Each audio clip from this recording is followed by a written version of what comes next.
Afternoon everybody.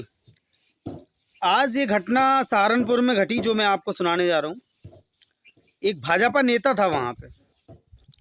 यार ये बताओ, क्या किसी के घर के बाहर दहलीज पे अगर कमल बनाए तो क्या आप ये कहेंगे कि वो कमल जितना साफ है? ये तो कह नहीं सकते ना। नेता तो वो भाजपा का था, उसका रुतबा, उसका मतलब बोले तो कद बहुत ऊंचा था पार्टी में। उसके एक इशारे पे ड्राइवर उसका काल लगा देता था और वो अपने अपने जनसंपर्क पे निकल जाता था। और हमेशा की तरह आज भी वो निकलना चाहता होगा, लेकिन 12 बजे, ठीक दिन के 12 बजे उसने अपनी खुद की पिस्टल से अपनी प्रिय पत्नी की कनपटी पे गोली दाग दी, अपनी छोटी बेटी को मार डाला, अपने बड़े बेटे को मार डाला और अपने छोटे बेटे को भी मार डाला। और इतनी बड़ी वारदात करने के बाद उसने डीएसपी साहब को फ़ोन लगाया और डीएसपी साहब से बोला कि सर जल्दी से आ जाइए वरना मैं खुद को भी जान से मार दूंगा। जब पुलिस मौका वारदात पे पहुंचती है तो वहां क्या देखती है कि खून से लथपथ उसकी बीवी तड़प रही है, उसकी छोटी बेटी की गोली के कारण तत्काल मौत हो गई, उसके बड़े बेटे की भी मौत हो गई, छोटा बेटा कुछ क्षण के लिए जीवित था। आनन फानन में जो उसके किराएदार थे, उस मकान में रहने वाले जो उसके चाचा चाची थे, वो भी नीचे आ गए, लेकिन किसी की भी हिम्मत नहीं पड़ी उस नेता तक पहुंचने की। अब कारण क्या था? कारण सीधा था कि उसकी खुद की पिस्टल वो हाथ में लिए हुए था। यार जब इंसान पे खून सवार होता है ना, क्रोध सवार होता है ना, तो वो सामने वाले को देखता नहीं है। जब वो अपनी पत्नी को मार सकता था, अपने बेटों को मार सकता था, अपनी बेटी को मार सकता था, तो चाचा चाची की क्या औकात थी? क्या उसके दोस्तों की और क्या उसके आस पड़ोस के रहने वालों की? जब डीएसपी साहब अपनी पूरी टीम के साथ वहाँ पे पहुँचे और दरोगा भी थे वहाँ पे, तो उन्होंने देखा कि वो इंसान उन्हीं 3-4 जो शरीर पड़े हुए थे, मौत की बिल्कुल कगार पर थे, उनके पास बैठा हुआ फूट फूट कर रो रहा था। पुलिस पहुंची, पुलिस ने उसके हाथों से पिस्टल छीनी, पुलिस ने उसको गिरफ्तार किया, पुलिस ने उसको जेल भेज दिया। उसके जेल जाने के कई घंटों के बाद एक गहन पूछताछ भी हुई उसके साथ। उसमें उसने बताया कि उसकी पत्नी का अफेयर किसी के साथ चल रहा था।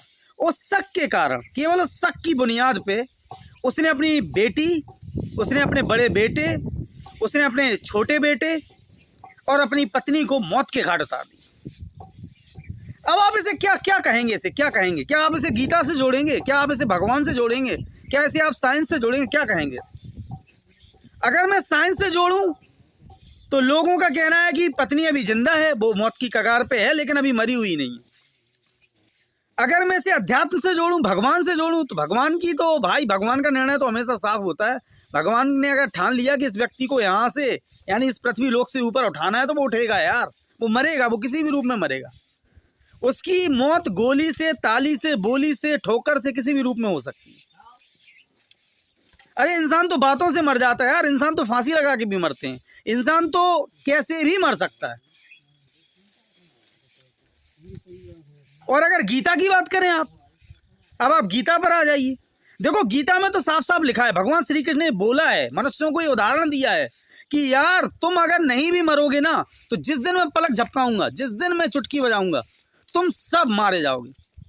और यदा यदा ही धर्मस्य ग्लानिर्भवति भारत अभ्युत्थानम धर्मस्य तदा न आत्मा सजामनहम्। मतलब सीधा कहा है कि जब जब इस पृथ्वी पे धर्म की हानि होगी, अधर्म बढ़ेगा, अत्याचार बढ़ेगा, तो वो इंसान इस पृथ्वी से मरेगा। वो किसी भी रूप में मर सकता है। तो भाई गीता में तो सीधा साफ पाठ पढ़ाया गया कि अगर आप इस पृथ्वी पर जन्म लिए हैं तो आपकी मौत का कारण कुछ भी हो सकता है। अब आप इसे साइंस से मत जोड़िए, इसे गीता और कुरान और मैं कहूँ पुराणों से मत जोड़िए। भाई जैसे कर्म होंगे जिस व्यक्ति के, वैसे कर्म के अनुसार उसे दंड मिलेगा। उस स्त्री का कोई तो कर्म होगा जिस कर्म का दंड उसके पति ने उसकी कनपटी पे बंदूक रख के चला दी जो गोली। हाँ, थोड़ा सा यहाँ पे आप करुणा, थोड़ी सी दया दिखा सकते हैं उन मासूम बेटों की, उन मासूम बच्चों की।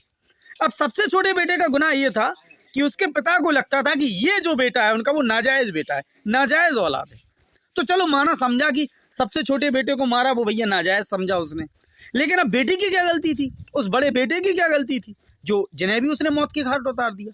और मारने के बाद उसके हाथ कांप नहीं रहे थे भाई साहब, वो रो तो रहा था। ये तो यार ह्यूमन का एक नेचर है, ह्यूमन तो कुछ भी अच्छा करेगा तो रोएगा, बुरा करेगा तो रोएगा, ये तो खुशी और गर्म के आंसू चलते रहेंगे। लेकिन आप ये बताओ कि उस बड़े बेटे की और उस मंझले बेटे की, छोटे बेटे की क्या गलती थी, बेटी की? क्या उनको भी किसी पुराने कर्मों का दंड मिला है क्या उन्हें? अब भाई उन्होंने क्या उन्होंने कोई कर्म की किताब पढ़ी थी? क्या आप कह सकते हो कि उस बेटी ने कभी कोई कर्म की किताब पढ़ी थी?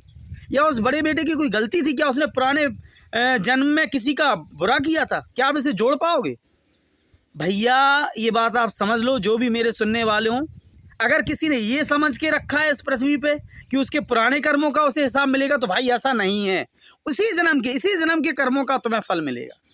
और ये सब निहायत ही बकवास बातें, झूठी बातें हैं कि पुराने कर्मों का फल, पुरानी पीढ़ी का फल। अरे भैया, पुरानी पीढ़ी का फल पुरानी पीढ़ी ने भोगा यार। अब मैं नया पीढ़ी का हूँ, तो मेरा जो कर्तव्य होगा, मेरा जो कर्म होगा, मेरा जो फल होगा, वो मुझे मिलेगा। मैं अच्छे कर्म करूंगा, मुझे अच्छा मिलेगा। मेरे दुष्कर्म होंगे, मेरे बुरे कर्म होंगे, तो भगवान मुझे भी निर्णय देगा, मुझे मेरे साथ भी गलत करेगा। मैं तो भगवान के प्रांगण में वीडियो बना रहा हूँ, हनुमान जी साक्षात विराजमान है पीछे। अगर वो मुझे सुन रहे हैं, अगर मैंने कोई गलती की है, मैंने कोई कर्म किया है, तो मुझे दंड दें, मुझे स्वीकार है। और हर व्यक्ति को स्वीकार कर लेना चाहिए। अगर आप जैसा अरे भैया, किसान का पुत्र हूँ मैं, किसान आप लोग भाई हैं, आप समझते होंगे, जैसा आप फसल बोएंगे एक खेत में, वैसे ही तो फसल उगेगी, जैसा बीज बोएंगे। तो भैया गीता श्रेष्ठ है अपनी जगह, इंसानियत श्रेष्ठ है अपनी जगह, साइंस श्रेष्ठ है। भैया इन सब चीज़ों से इसको मत जोड़ें।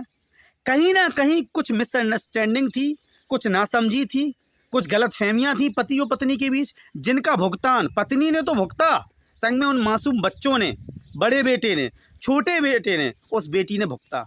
अच्छे विद्यालय में पढ़ने वाले एक अच्छे नेता की बात कर रहा हूँ मैं, भाजपा के एक बड़े नेता की बात कर रहा हूँ मैं। राहुल नाम है उस नेता का, सहारनपुर की ये घटना है।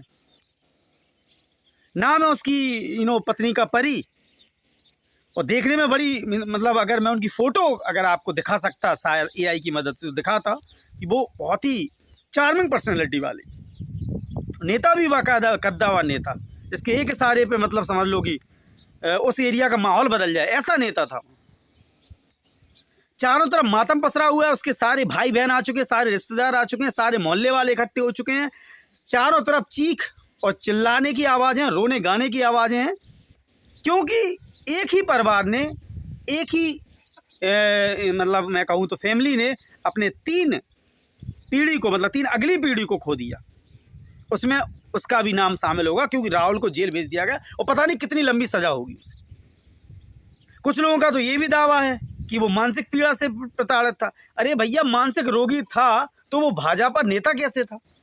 अगर वो मानसिक रोगी था तो वो 3 बच्चों का पिता कैसे था? अगर वो मानसिक रोगी था तो वो इतने चाहने वालों जो उसके आसपास पड़ोस के लोग थे, उनकी समस्याओं को कैसे सुलझाता था? भैया, मानसिक रोगी अगर कोई है तो क्या वो इतने सारे कार्य पूरा कर लेगा? दिनचर्या उसकी एक सी होगी? किसी की मौत के बाद तो कितने भी बहाने बना लो भाई, आस पड़ोस में रहने वाले कितने तमाम लोग मारे जाते हैं, इतनी कहानियां बनती हैं। कुछ लोग कहते हैं सही मरा नालायक, इसके कर्म ही खराब थे। कुछ लोग कहते हैं अच्छा आदमी चला गया। कुछ लोग कहते हैं यार इसके माँ बाप ने कोई गलत किया होगा इसलिए इसको भुगतना पड़ा। कुछ लोग कहते हैं इसके बेटे तो नालायक दुष्टी थे। मतलब इंसान को कोई छोड़ सकता है यार? भगवान राम को छोड़ा किसी ने? आप इस बात को क्यों नहीं समझते? भगवान राम, मर्यादा पुरुषोत्तम राम, जिनके प्रांगण में मैं बैठा हुआ, हनुमान जी महाराज के, भगवान राम को नहीं छोड़ा गया। इस इंसान ने भगवान राम को नहीं छोड़ा। उनकी पत्नी प्रिय सीता जी के दाग पे चरित्र पर एक दाग लगा दिया, तो आप समझ लो कि क्या नहीं कर सकता इंसान। भैया भगवान को नहीं छोड़ता। तुम तो इंसान हो, मूर्खों हो यार, तो मूर्खता की बातें कर रहे हो। जो मरा सो मरा, जो आया सो आया। इस पृथ्वी पे तो जो आएगा वो भी भोगेगा, और जो मरा वो भी भोगेगा। इस पृथ्वी पे जो आएगा वो भोग कर ही जाएगा। यहाँ पे अच्छे दिन भी आएंगे, यहाँ पे बुरे दिन भी आएंगे, यहाँ आपका जन्म भी होगा, यहाँ आपकी मृत्यु भी निश्चित है। समझदार रहिए, सजग रहिए, एक दूसरे को समझाते रहिए, अपने बच्चों को अच्छी सी परवरिश दीजिए। अपनी पत्नी पे इतने ज़्यादा शक करने की ज़रूरत नहीं है। विश्वास रखिए, अपने माँ बाप पर विश्वास रखिए, और कोई ऐसा कदम मत उठाइए कि आप अपनी ही गन से अपनी ही पत्नी की कनपटी पे, अपने ही बच्चों की कनपटी पे फायर कर दें। और एक नहीं फायर किए उसने, 5-5 फायर किए।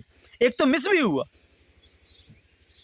और शायद वो भी मर जाता, लेकिन पता नहीं क्यों नहीं मरा, क्या पता उसके भी कर्मों में कुछ लिखा हो।